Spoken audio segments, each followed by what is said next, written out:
ඒක සාමාන්‍ය දෙයක්. අනුතරක් කියන එක ඉතින් මොකද පාරේ යන වාහන අනුතරක සාමාන්‍ය දෙයක්. ඒක අර රියතුරු සහ අනිත් අයගේ තියෙන ආරක්ෂාව තමයි එතන පිළිබිඹු වෙන්නේ.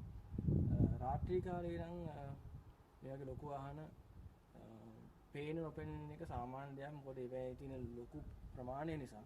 ඉතින් ඒවට මේ ආයතන වලින් කරන්නේ ලයිට් සහ මේ වගේ මේ දිලිසෙන ස්ටිකර් පාවිච්චි කරන එක. මේක ඇත්තටම මේ 3M තමයි තියෙන්නේ. මේක නම් මේ කැබින් එකේ ගහන ස්ටිකර් එකක්.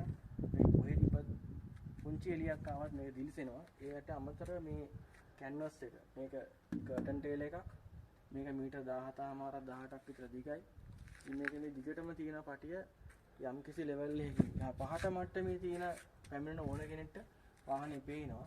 ඊට අමතරව ලයිට්ස් තියෙන ටේල් එකේ මෙතනින් පටන් ගත්තාම මෙතන එක ලයිට් එකක් තියෙනවා.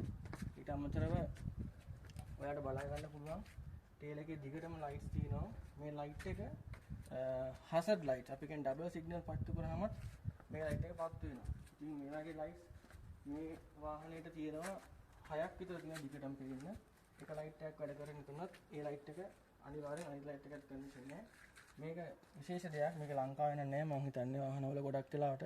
මේක මෙහි බස් වලත් තියෙනවා. මෙහි ටේලර් ට්‍රක් ඕන මෙහෙක තියෙනවා. පොඩි ට්‍රක් එකක් ගත්තත් මේ ලයිට් එක අනිවාර්යයෙන්ම තියෙන්න ඕනේ. මොකද මේකෙන් ඩ්‍රයිවර්ට ඉස්සරහ කැමරා එකකින් හරි අපි කියන්නේ කණ්ණාඩියෙන් හරි මේ කොටසේ අවසානය ඩ්‍රයිවර්ට තේරුම් ගන්න පුළුවන් වෙන තමයි මේ ලයිට් එක තියෙන්නේ. මේක ඉස්සරහෙන් ගත්තොත් සුදු පාට පේනවා. මේ පැත්තෙන් පත් වුණොත් රතු පාට පේන්නේ. එකම ලයිට් එක දෙපැත්තෙන් පිලමන්ට් මාරු කරලා තියෙනවා. ඊට අමතරව මේ බොඩි එක මේ කම්බිනේෂන් එක මේ ට්‍රේල් එක නැතුව යන වෙලාවට ලොරි එකේ පිටිපස්සෙන් එන කෙනාට පේන්න මේකේ රතු පාටට රිෆ්ලෙක්ටිව් ස්ටිකර් සරවලා තියෙන්නේ.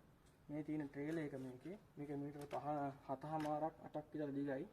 මේකෙත් ඒ හා සමාන වන ලයිට් ටික වැඩ කරනවා. ඉතින් මේ වගේ ස්ටිකර් පටියක් වටේම යනවා. උඩත් එකක් තියෙන අලවලා. ඊට අමතරව මේකෙත් මේ ට්‍රේල් එකේ අර ට්‍රක් එකේ කිව්වා වගේ ඔයගොල්ලෝ බලා ගන්න පුළුවන් එඩ් එකේ මේ වගේ ලයිට් එකක් තියෙනවා. මේක ඉතින් වාහනේ දෙපැත්තෙම both side light එක තියෙනවා. මේක අනිවාර්යයෙන්ම චෙක් කරන්න ඕනේ. අනික තමයි අපි වාහනේ ගන්න කලින් උදේ පාන්දර අපිට වාහනේ චෙක් කරන්න ඕනේ.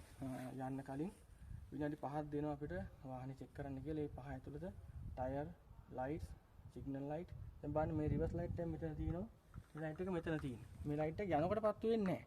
මේක රිවර්ස් එක තමයි මේක පත්තු වෙන්නේ. ඉතින් දැන් ගොඩක් කට්ටිය කියන ලොකු වාහන වලට ඉස්සරහා ඉඳන් පස්ස ලයිට් එකක් ගහන්න ඕනේ කියලා. මේ වාහනේ